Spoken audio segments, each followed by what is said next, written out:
Alright. Tupitishe labda pengine kanisani kwenu. Yes.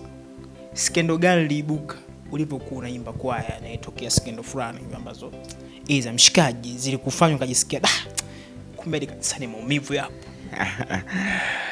Skendo zilizoibuka kwa kipindi kile. Unajua skendo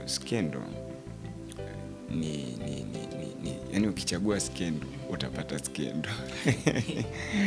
Na kwenye kwaya skendo ni kawaida, kwa nyingi skendo ni kawaida, na ukifanywa skendo itategemeana sasa na wewe mwenyewe au na mtu unayefanywa naye skendo sasa.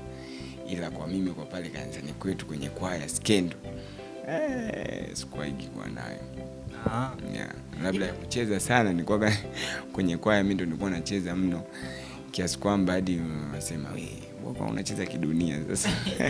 Yaani kama ulikuwa unavunja alafu napitiliza nilikuwa nacheza hadi napitiliza. Haikuwa kwenye kwaya kipindi kile.